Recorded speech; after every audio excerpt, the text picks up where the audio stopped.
Assalamualaikum warahmatullahi wabarakatuh. Perkenalkan, nama saya Ayu Makfiroh dari kelas 12 pemasaran B.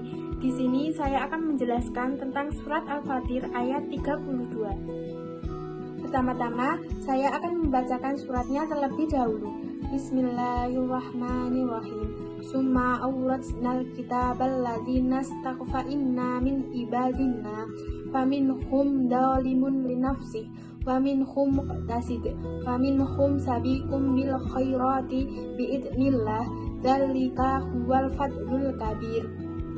Artinya, kemudian kitab suci itu kami wariskan kepada orang-orang yang kami pilih di antara hamba-hamba kami, lalu di antara mereka yang menzalimi diri sendiri.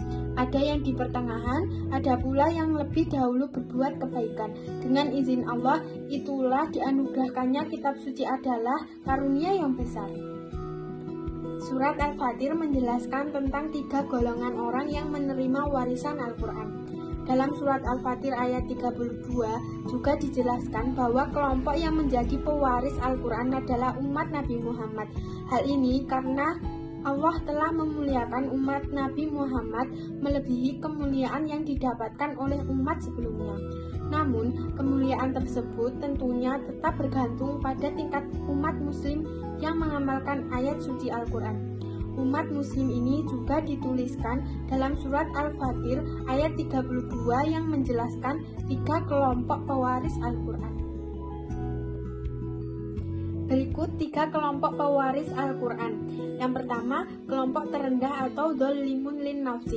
Kelompok terendah dari pewaris Al-Quran dalam surat Al-Fatir ayat 32 disebut sebagai dzalimun lin nafsi.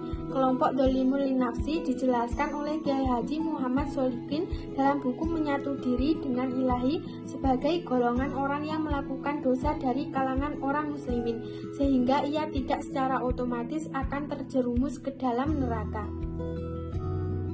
Artinya, orang muslimin tersebut ketika menjalankan kehidupannya tetap mengerjakan perbuatan wajib yang diperintahkan Allah Subhanahu wa taala, tetapi tidak meninggalkan perbuatan yang haram.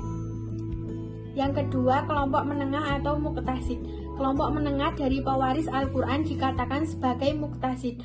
Maida Azhara dalam buku Hamasa menjelaskan kelompok muqtasid sebagai kelompok orang muslimin yang sudah beriman kepada Al-Quran, tetapi baru dapat melaksanakan sebagian dari isi Al-Quran dan meninggalkan sebagian yang lain.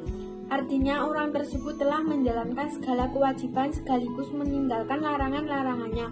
Akan tetapi terkadang seorang muqtasid tidak melakukan perbuatan yang dikatakan sunnah atau masih mengerjakan sebagian pekerjaan yang dikatakan makruh. Yang ketiga, kelompok terdepan atau sabiqum bil khairat. Kelompok terdepan yang menjadi pewaris Al-Quran disebut sebagai sabiqum bil khairat. Masih dalam sumber yang sama, sabiqum bil khairat dijelaskan sebagai golongan orang-orang yang beriman kepada Al-Quran. Kelompok inilah yang dikatakan sebagai Ahlul Quran. Mereka begitu sering membaca Al-Quran, menghafal seluruh isinya, dan dapat mengamalkan isinya dalam kehidupan sehari-hari.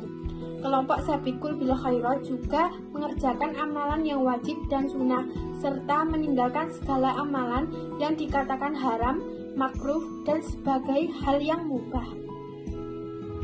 Ayat ini menegaskan bahwa Al-Quran adalah anugerah terbesar dari Allah Subhanahu wa taala. Tidak semua umat diberi kesempatan untuk mengenal, memahami, dan mengamalkan kitab suci ini.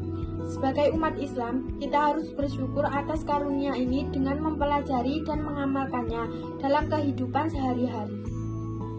Dalam surat Al-Fatir ini, kita dapat memberikan pesan kebaikan dengan cara mengajari kita semua bahwa Al-Quran adalah amanah besar yang harus dijaga untuk menekankan pentingnya bagaimana kita memanfaatkan petunjuk hidup yang telah diberikan Allah dengan sebaik-baiknya. Sekian video presentasi dari saya. Mohon maaf jika ada salah-salah kata yang disengaja maupun tidak disengaja. Mohon dimaafkan karena sejatinya manusia tidak luput dari salah dan lupa. Terima kasih karena telah menonton video saya. Jangan lupa like, komen, dan subscribe. Saya akhiri. Wassalamualaikum warahmatullahi wabarakatuh.